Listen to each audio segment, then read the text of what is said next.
Let's get right into it. Number 6. Dressing the wrong way. Fashion crimes today mean wearing socks with sandals or Crocs to a wedding. Back then, fashion crimes could actually be crimes with punishments attached. Sumptuary laws dictated who could wear what. Fabrics, colors, and even certain shoes were restricted by class. If you wore purple when you weren't royalty, congratulations, you were basically impersonating a monarch. It gets worse. Women wearing pants? Automatic suspicion. Men with excessive clothing, like pointy shoes that curled up like an elf cosplayer, could be seen as a moral offense. And heaven forbid you dress too extravagantly while peasants are starving. That was seen as flaunting sin, which society handled not with mean tweets, but with real consequences. Even jewelry could betray you.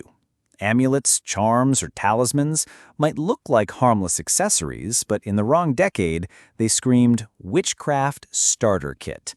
That pendant you bought at a festival? In 1420, it might have been the reason your neighbors decided you'd been dabbling. So, yes, your vintage aesthetic or thrift store couture is harmless now. But back then, it was practically a confession that you either didn't know your place or you were aligned with dark powers. Basically, fit check once meant, are you guilty or not guilty? Number 5. Eating the wrong foods.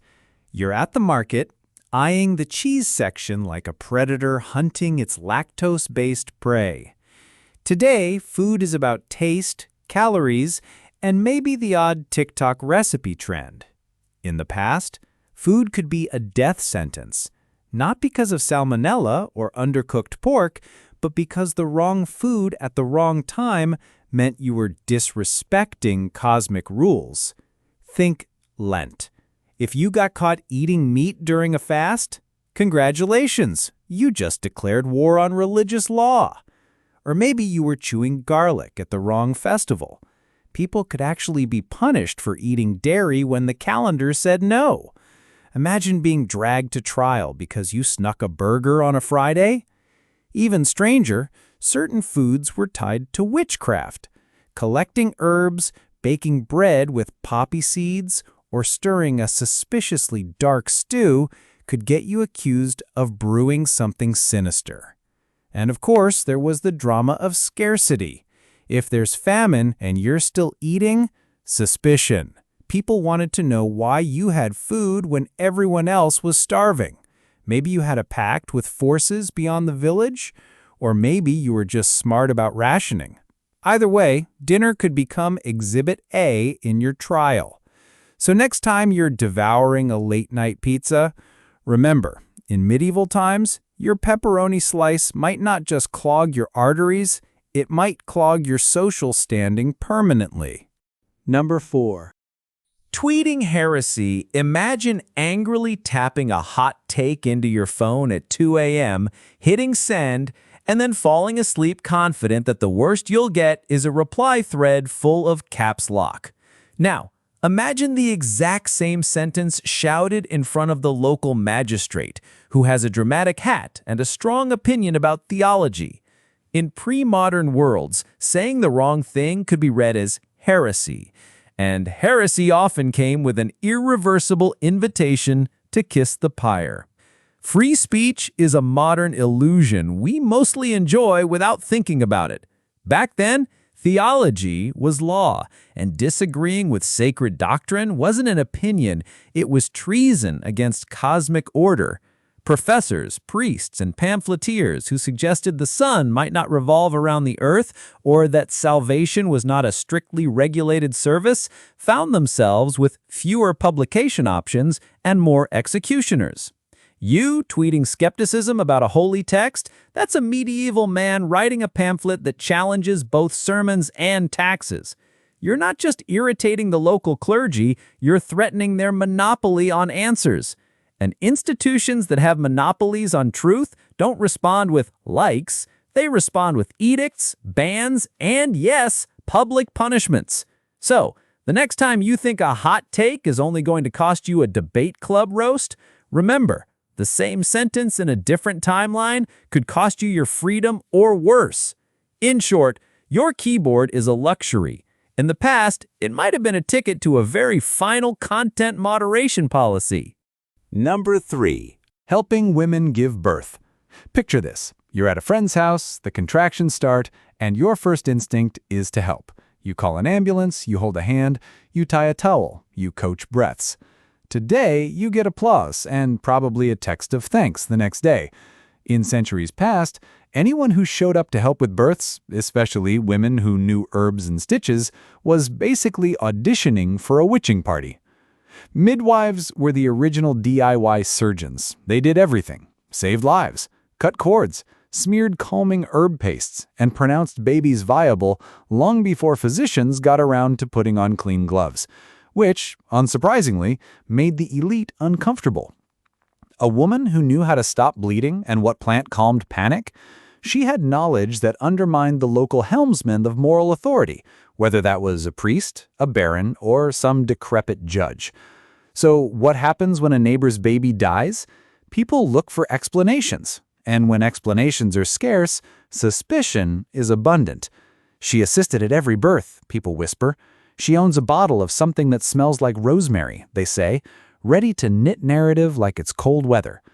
Before you know it, the helpful neighbor who offered tea is accused of meddling with the sacred balance of life and death. Modern midwifery is science. Historical midwifery was sometimes survival and sometimes a crime scene.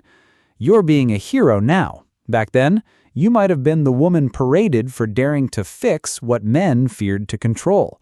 So yeah, those CPR classes, not just life skills, they're modern immunity against a medieval witch trial. Number 3. Dating without permission. Let's finish with everyone's favorite, love. You swipe right, flirt, date, ghost, repeat. Today, it's a messy but mostly harmless cycle. But in the past, romance was less about your feelings and more about property rights, family alliances, and who got to inherit sheep. Marriages were arranged, dowries were business contracts, and true love was basically an indie film concept. If you dared to fall for someone without parental blessing, you weren't just rebelling against your family, you were challenging the entire economic structure of society. Sneaking out to see your crush wasn't cute, it was criminal. And if you crossed class or religious boundaries, forget exile, you'd be a cautionary tale faster than you can say forbidden romance. Adultery, premarital intimacy, even just being caught walking alone with the wrong person could get you branded as dishonorable. And dishonor often meant public punishment. In some societies, execution wasn't out of the question, all for the crime of liking someone the wrong way. So yeah, next time you complain about getting ghosted, just remember, you're living in an era where heartbreak comes with emotional damage, not a literal execution squad. Number 1. Questioning authority. Imagine arguing with your boss, your teacher, or more realistically, yelling at customer service. Today, the worst-case scenario is you get put on hold for 2 hours, or you lose your job and retreat to LinkedIn purgatory. In the past, questioning authority was less of an inconvenience and more of a shortcut to public execution. Kings, queens, priests, landlords, they all built their reputations on the idea that their authority wasn't just convenient, it was sacred. If you suggested that maybe taxes were too high, or maybe the ruler didn't have divine approval, you weren't an annoying citizen. You were a heretic, or a rebel, or both, depending on how spicy your wording was. And the consequences were not send complaint to HR. Your modern hot take on government policy, back then, it's a manifesto of sedition. Tweeting, "This law makes no sense." That's like carving "the king is dumb" into a church door. You'd be lucky to escape with just exile. More often, your opinion was taken as evidence that you were trying to dismantle the cosmic order. So, while you might feel bold giving a 1-star Yelp review today, know this: In a different timeline, your sass about slow service could have been interpreted as rebellion, and rebellion had a much shorter customer satisfaction survey. That's all for today. I'll be making similar videos in the future. Subscribe to see them.